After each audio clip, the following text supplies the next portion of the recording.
नमस्कार, बहुत स्वागत है आप सभी का आपके साथ। राजस्थान में अमित शाह का चुनावी प्रचार लगातार जारी है और आज भीलवाड़ा और कोटा में जनसभा रहेगी। बीजेपी प्रत्याशियों के लिए जुटाएंगे समर्थन। आज सुबह 10 बजे शक्करगढ़ भीलवाड़ा में जनसभा रहेगी। दोपहर 12 बजे कोटा में आम सभा को संबोधित करेंगे। तो फिलहाल जानकारी इस वक्त आपको हम दे रहे हैं। दरअसल राजस्थान के रण में अमित शाह का तूफानी प्रचार लगातार जारी है। कल उदयपुर में थे गृह मंत्री अमित शाह, जहां पर एक बड़ा रोड शो निकाला गया था जिसमें जन सैलाब उमड़ा था और इस दौरान अमित शाह ने वहां मौजूद सभी लोगों का अभिनंदन किया और उनका स्वागत किया और उन पर फूलों की बरसात भी करते हुए नजर आए। तो फिलहाल आपको बता दें, आज भीलवाड़ा और कोटा में एक बड़ी चुनावी सभा रहने वाली है। वहीं आज राजस्थान के रण में हुंकार भरेंगे बीजेपी के दिग्गज। यूपी के सीएम योगी आदित्यनाथ भी आज राजस्थान आएंगे। भीम निम्बाहेड़ा में 12 बजे और ब्यावर में 2 बजे जनसभा। शाम को जोधपुर में रोड शो करेंगे सीएम योगी आदित्यनाथ। और हरियाणा के सीएम नायब सिंह सैनी भी आज राजस्थान आएंगे और बालोतरा में जनसभा और मंडोर में जनसभा को संबोधित करेंगे और एक रोड शो भी रहने वाला है। तो आज बीजेपी के दिग्गज नेताओं का राजस्थान के रण में चुनावी प्रचार प्रसार रहने वाला है। आपको जानकारी दे दें कि आज यूपी के सीएम योगी आदित्यनाथ भी राजस्थान में चुनावी प्रचार करते हुए नजर आएंगे और साथ ही साथ हरियाणा के सीएम नायब सिंह सैनी का भी आज प्रचार प्रसार रहेगा। भीम निम्बाहेड़ा में 12 बजे, ब्यावर में 2 बजे सीएम योगी आदित्यनाथ की जनसभा और रोड शो रहेगी और साथ ही जोधपुर में एक रोड शो भी सीएम योगी आदित्यनाथ करेंगे। हरियाणा के सीएम नायब सिंह सैनी भी राजस्थान आ रहे हैं। बालोतरा में जनसभा और मंडोर में रोड शो होगा। वहीं पहले चरण की वोटिंग खत्म होने के बाद देर रात मुख्य चुनाव अधिकारी प्रवीण गुप्ता ने स्ट्रांग रूम का निरीक्षण किया। इस दौरान उन्होंने राजस्थान कॉलेज और कॉमर्स कॉलेज में पोलिंग पार्टियों से मतदान समेत कई मुद्दों पर चर्चा भी की। तो कड़ी सुरक्षा के बीच ईवीएम को रख दिया गया है स्ट्रांग रूम में। पुलिस की ट्रिपल लेयर सुरक्षा में ये ईवीएम रहेगी। 10 कंपनी की 30 प्लाटून कर रही ईवीएम की सुरक्षा। में पूरा रहेगी। 30 हमने प्लाटून लिए, 10 कंपनी से।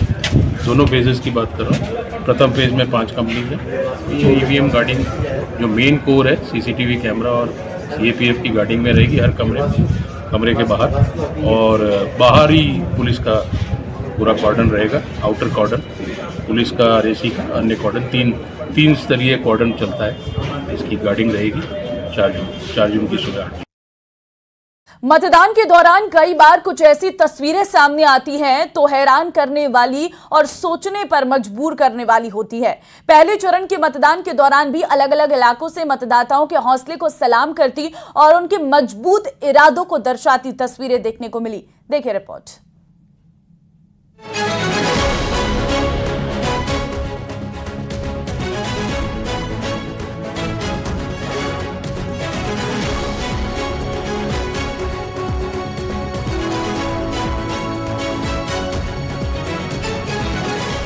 मतदान के दिन आपने लोगों को, नेताओं को ये कहते हुए जरूर सुना होगा कि पहले जलपान फिर मतदान। लेकिन पहले चरण के मतदान के दौरान जिस तरह की तस्वीरें सामने आई, उन्हें देखकर कहा जा सकता है कि जनता जनार्दन के लिए मतदान कितना अहम है। शुरुआत इन 5 तस्वीरों से करते हैं जो प्रदेश के अलग अलग हिस्सों से आई हैं।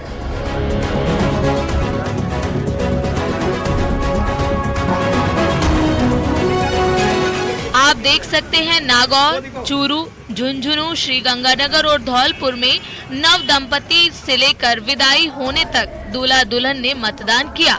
इससे साफ जाहिर होता है कि लोगों को मताधिकार की अहमियत बखूबी मालूम है।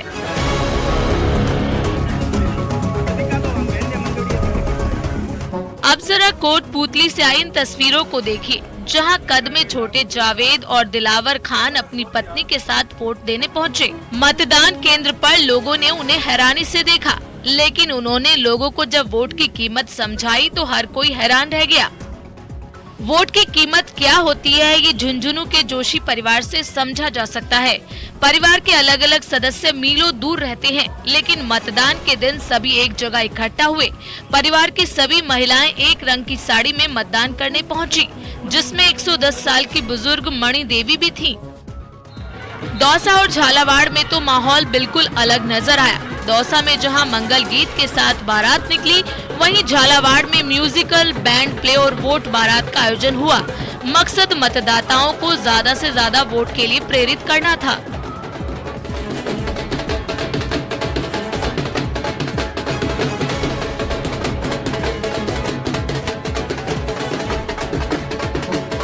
झुंझुनू के पिलानी से एक ऐसी तस्वीर सामने आई जहां युवा समाज सेवी डॉक्टर मधुसूदन मालानी लग्जरी गाड़ी छोड़कर एक बैलगाड़ी पर मतदान करने पहुंचे। उनके बैलगाड़ी पर मतदान करने की तस्वीर कस्बे में खासी चर्चा बटोर रही है। मतदान में बुजुर्ग और दिव्यांग मतदाताओं का जोश भी हाई था। ये तस्वीरें उसी की बानगी है।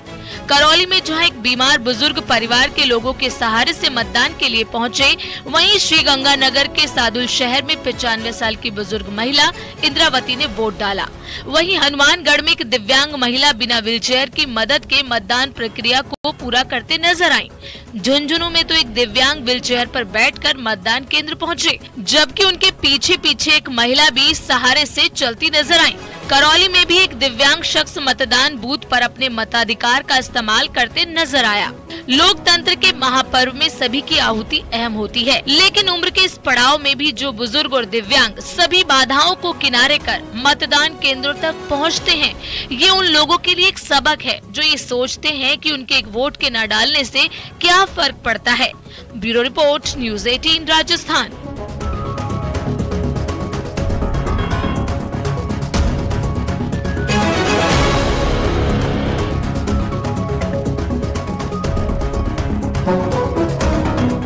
और एक बड़ी खबर आपको देते हैं। दिल्ली पुलिस की स्पेशल सेल को बड़ी कामयाबी मिली है। गैंगस्टर रोहित गोदारा गैंग के 2 शूटर गिरफ्तार किए गए हैं। गिरफ्तार शूटर से 2 ऑटोमेटिक पिस्टल बरामद की गई है। स्पेशल सेल की गिरफ्त में आए शूटर्स में एक नाबालिग रोहित गोदारा के इशारे पर हत्या की साजिश थी। तो फिलहाल आपको जानकारी दे दें कि रोहित गोदारा गैंगस्टर की गैंग के 2 शूटर गिरफ्तार किए गए हैं। ऑटोमेटिक पिस्टल भी उनसे बरामद की गई है। स्पेशल सेल की गिरफ्त में आए शूटर्स में एक नाबालिग भी बताया जा रहा है। आपको बता दें, रोहित गोदारा के इशारे पर हत्या की साजिश थी और उससे पहले ही दोनों को गिरफ्तार कर लिया गया है। आपको बता दें, दिल्ली पुलिस की स्पेशल सेल को यहां पर एक बड़ी कामयाबी मिलती हुई नजर आ रही है। गैंगस्टर रोहित गोदारा के नाम पर कई मामले अब तक निकलकर सामने आए हैं और ये पूरा गैंग लगातार सक्रिय है। ऐसे में इसके 2 शूटर अब पुलिस की गिरफ्त में है। गिरफ्तार शूटर से 2 ऑटोमेटिक पिस्टल भी बरामद किए गए हैं। अब फिलहाल इन दोनों शूटर से आगे पूछताछ भी की जाएगी। स्पेशल सेल की गिरफ्त में आए शूटर्स में एक नाबालिग भी है। पहले चरण की वोटिंग का शोर थम गया है। मरुधरा में युवा वोटरों ने भी जमकर वोटिंग की है, जिसमें पहली बार वोट करने आए नव मतदाताओं का हौसला भी हाई दिखा है। किन मुद्दों पर वोट दिया गया है, देखिए ये रिपोर्ट। ये पहली बार वोट देने का उत्साह है। ये लोकतंत्र के पर्व में भागीदारी की खुशी है। पहली बार वोट देकर निकले युवाओं के चेहरे की खुशी बता रही है कि उन्होंने अपनी जिम्मेदारी निभा दी है। युवाओं का जोश हाई है। युवाओं ने विकास, रोजगार, सुरक्षा और शिक्षा के क्षेत्र को मजबूत करने की भी मांग की है। मेरा फर्स्ट टाइम आज मैंने I am a first voter. I came from Delhi, इधर जयपुर में, to vote, to cast my vote. And I hope जिसको मैंने वोट किया है वो अच्छे चेंजेस करे, इम्प्रूवमेंट करे। Specially I am from medical background, तो उसमें ऑलरेडी बहुत चेंजेस हुए हैं, करंट गवर्नमेंट ने करे हैं। आई होप और करें। पहली बार वोट करने गए युवाओं के मन में वैसे तो कई मुद्दे थे, लेकिन उन्होंने अपने भविष्य और देश को प्राथमिकता दी है। हमने कई युवाओं से उनके मन की बात भी जानी, साथ ही पहली बार वोट देने का उनका अनुभव भी समझा। हालांकि युवाओं में जोश तो था, लेकिन अपनी जिम्मेदारी का एहसास भी उन्हें रहा। बहुत अच्छा लगता है वोट डालना, और इससे हमारी गवर्नमेंट जो है वो हमारी पसंद की हमको मिलती है, और जो फैसिलिटीज हमको मिल रही है तो उसमें भी हेल्प मिलती है। वोट तो इसलिए डालने आई हूँ कि एक तो थोड़ा महंगाई भी कम हो, क्योंकि बहुत ज़्यादा महंगाई हो गई है, और थोड़ा सा और अच्छा हो सरकार बहुत अच्छे काम कर रही है और आने वाली जो बनेगी, जो कंटिन्यू करेगी, हम चाहते हैं कि वो करे। और महिलाओं के लिए जो डेवलपमेंट हो रहे हैं और जो वो करना चाह रहे हैं, जो उन्होंने सारा फोकस किया हुआ है उनके डेवलपमेंट के लिए, और हम we hope for the best कि वो करेंगे। पहली बार वोट डालने की खुशी इन मतदाताओं के चेहरे से झलक रही थी। कई तो पूजा पाठ करने के बाद वोटिंग सेंटर आए थे। आज के युवा को पता है कि उनका एक वोट देश की तरक्की के लिए कितना महत्वपूर्ण है। ऐसे में अपनी जिम्मेदारी निभाकर हुई खुशी इनके चेहरे से झलक रही थी। चूरू के कई वोटिंग सेंटर्स पर सेल्फी पॉइंट बनाया गया है। लोग मतदान के बाद यहां तस्वीरें लेकर सोशल मीडिया पर शेयर कर रहे हैं। Bureau report, news 18 Rajasthan. और चलिए आगे बढ़ते हैं। लोकसभा चुनाव के पहले चरण में शुक्रवार को मतदान शुरू होने के साथ ही विश्व के सबसे बड़े लोकतंत्र में चुनावी महाकुंभ का शंखनाद हो गया। पहले चरण में राजस्थान में 12 लोकसभा सीटों पर मतदान हुआ। कई दिग्गजों की किस्मत ईवीएम में कैद हो गई और जीत के दावे और शोर किए जाने लगे हैं। और किसके दावों में कितना दम है, इस रिपोर्ट में देखिए।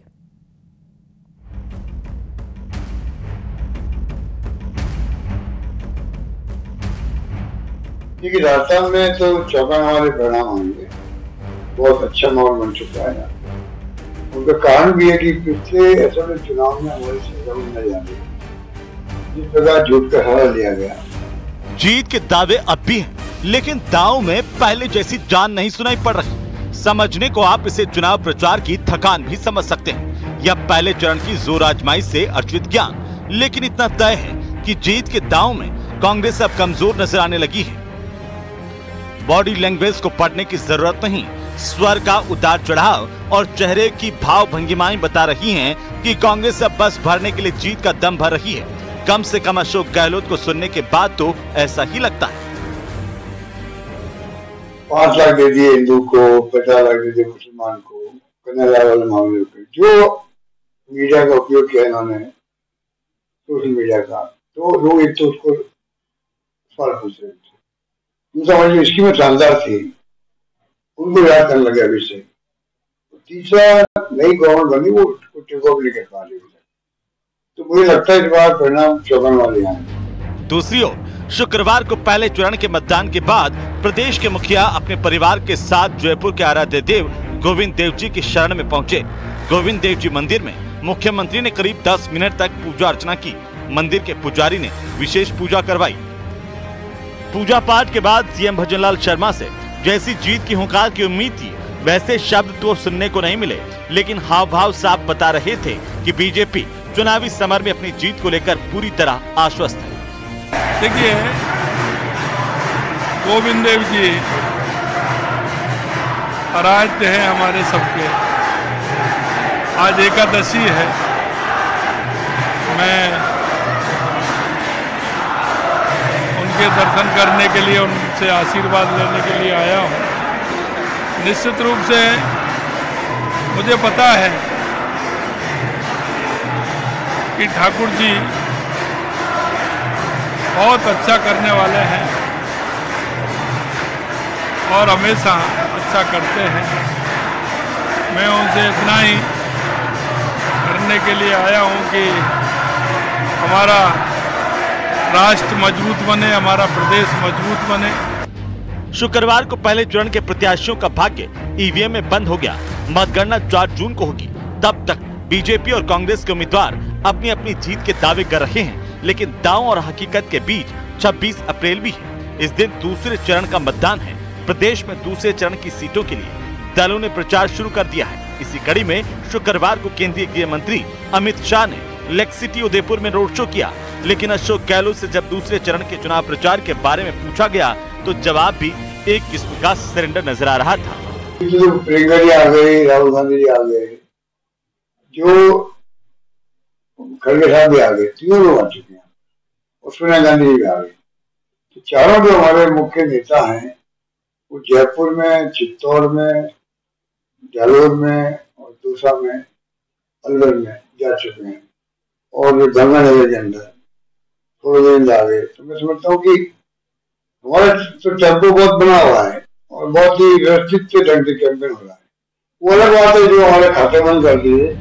पूर्व सीएम अशोक गहलोत शायद ये बताना चाह रहे हैं कि जनता कांग्रेस को वोट देने के लिए ही बैठी है। इसीलिए उसे ज्यादा उछल कूद मचाने की जरूरत नहीं है। अशोक गहलोत दावा करते हैं कि प्रदेश की जनता अब उनकी सरकार के शानदार काम को याद कर रही है और 26 अप्रैल को एक बार फिर कांग्रेस के पक्ष में प्रचंड मतदान करेगी। बहरहाल ऐसी ही बात पीसीसी चीफ गोविंद सिंह डोटासरा कर रहे हैं, लेकिन उनके दांव में जान ज्यादा नजर आती है। मैं समझता हूं कि जो स्थितियां बनी हैं उसमें सब लोग ये कह रहे हैं कि भाई इंडिया गठबंधन ही जीतेगा और सब जगह भारतीय जनता पार्टी के तो इतनी सुन्नपात आई हुई है कि उनके मंत्री ये कह रहे हैं कि भाई अब की बार तो हमारा बीजेपी का मोरिया तो राजस्थान में बोल गया। तो ये राजस्थान में जो स्थिति है वो की वो स्थिति पूरे देश में बन रही है। पहले फेज के अंदर जो चुनाव है उसमें कितनी सीटें मान के चल रहे हैं राजस्थान में? दोनों फेज की बात, 1-2 में टक्कर मान लो आप, बाकी तो सब जगह ही इंडिया गठबंधन ही जीत रहा है। चुनावी समर में भले ही जीत के दावे हथियार माने जाते हैं, लेकिन दावे करने वालों को यह भी ध्यान देना होता है कि उनके दावे हवाई नहीं होकर विश्वसनीय सुनाई दें, धरातल पर नजर आए। खैर, दावों की भी एक उम्र होती है, इसीलिए 4 जून तक दावों के महारथियों को सुनिए और उन दावों का अर्थ निकालिए। Bureau report, news 18 Rajasthan.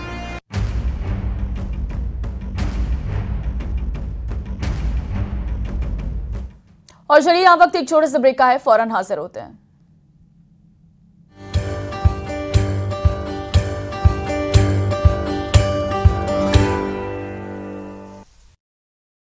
बस सीट पर बीजेपी प्रत्याशी प्रियंका बैलान ने अपने मताधिकार का इस्तेमाल किया। अनूपगढ़ स्थित मतदान केंद्र पर वोट डाला। लोकतंत्र के महापर्व को लेकर बुजुर्गों में भी दिखा उत्साह। जयपुर में वोट डालने आए बुजुर्गों की पुलिसकर्मी ने की मदद। अलवर में तिजारा विधायक बाबा बालकनाथ ने सेल टैक्स ऑफिस में स्थित मतदान केंद्र पर मतदान किया। मतदान के बाद बाबा बालकनाथ ने कहा कि देश में इस बार भाजपा का 400 पार का नारा साकार होगा। हनुमानगढ़ में दिव्यांग महिला ने अपने मताधिकार का इस्तेमाल किया। मतदान करने पहुंची महिला को नहीं मिली व्हीलचेयर की सुविधा। श्रीगंगानगर सीट की सादुलशहर विधानसभा क्षेत्र में बूथ नंबर 151 पर 95 साल की बुजुर्ग महिला इंद्रावती देवी ने अपने मताधिकार का इस्तेमाल किया।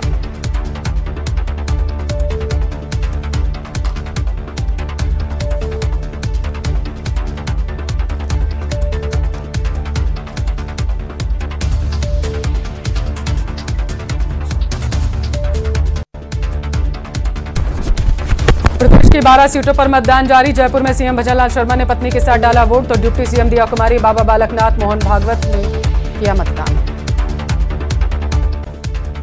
वोटिंग के बाद सीएम भजनलाल शर्मा ने पत्नी के साथ की पूजा। जयपुर के श्री गोविंद देव जी मंदिर में किए दर्शन। कहा बीजेपी सभी 25 सीटें जीतने वाली है। जयपुर में डिप्टी सीएम दिया कुमारी ने किया मतदान, लोगों से की वोट की अपील।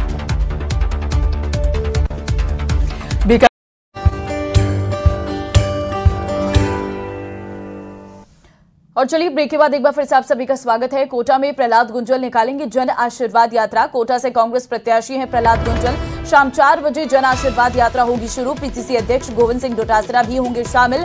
सूर्यमल चौराहे पर होगी गुंजल की जनसभा। तो फिलहाल इस वक्त आपको बड़ी जानकारी से रूबरू करवा रहे हैं। दरअसल आपको बता दें कि प्रहलाद गुंजल की जन आशीर्वाद यात्रा आज निकाली जाएगी।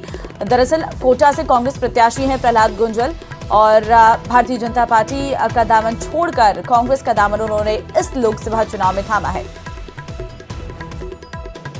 नागौर के कुचेरा में कल वोटिंग के दौरान जमकर बवाल हुआ है। एक तरफ आरएलपी के कार्यकर्ता थे तो दूसरी तरफ बीजेपी के, और दोनों तरफ से एक दूसरे पर हमले का आरोप लगा है। देखिए ये रिपोर्ट।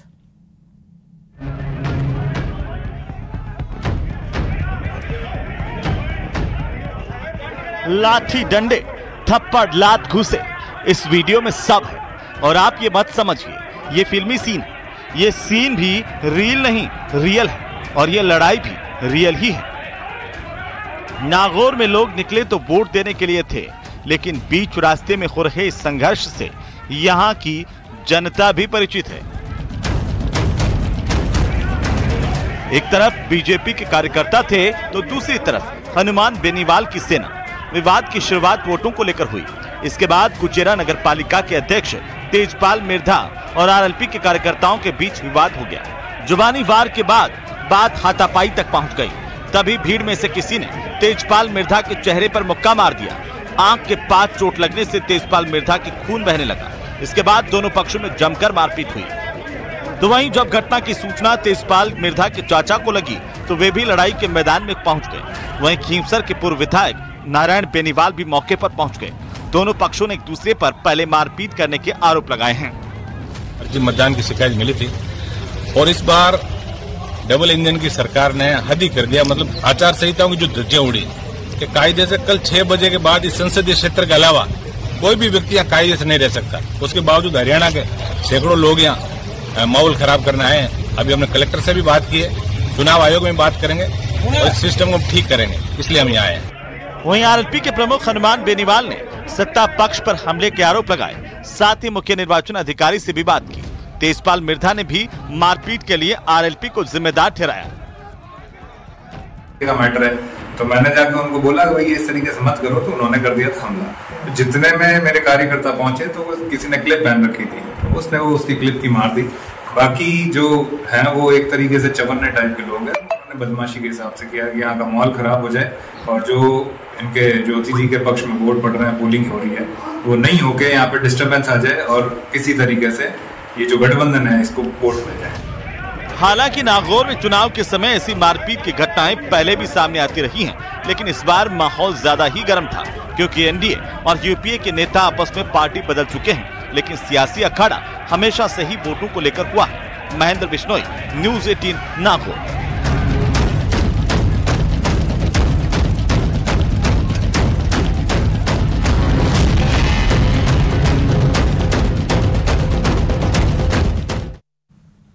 चलिए वक्त एक छोटे से ब्रेक का है, फौरन हाजिर होते हैं। खबर आपको देंगे, कम वोट प्रतिशत पर सीएम भजनलाल का बयान सामने आया। हर जगह मतदान का प्रतिशत कम हुआ है। सीएम की तरफ से कहा गया मतदान कम होने के कई कारण है, हमें वोट दिया है, हमें पूरा भरोसा है। राजस्थान बीजेपी का गढ़, हम 25 सीटें जीतेंगे, मुख्यमंत्री की तरफ से कहा गया है। दरअसल आपको बता दें कि वोट प्रतिशत क्योंकि पहले चरण में काफी कम रहा, इसको लेकर लगातार जो है विपक्ष हमलावर है और इसी पर सीएम की तरफ से बयान दिया गया है। कहता हूं मतदान सभी का कम होता है, सभी का कम हुआ है। उसके कारण कई हैं, इसलिए भारतीय जनता पार्टी का मतदाता मतदान करके ही जलपान करता है। पूरा मतदान उन्होंने किया है और हमें विश्वास है। निश्चित देखिए, ये तो मैंने 2 दिन पहले भी अपील की, मतदान का अधिकार है, ये सभी मतदाताओं को अपने मत का प्रयोग करना चाहिए। ये लोकतंत्र का महापर्व है, इसको सभी को मतदान करना चाहिए। जो अब रीजन आ रहा है, जो 26 तारीख को जिसमें वोटिंग होनी है, जिसमें अभी कैंपेन, ये भी बीजेपी का ही गढ़ है और वो भी बीजेपी का ही गढ़ है। राजस्थान बीजेपी का गढ़ है, 25 की 25 सीट आएंगे पूर्ण। और चलिए अब रुक करते हैं आज की 10 बड़ी खबरों की ओर।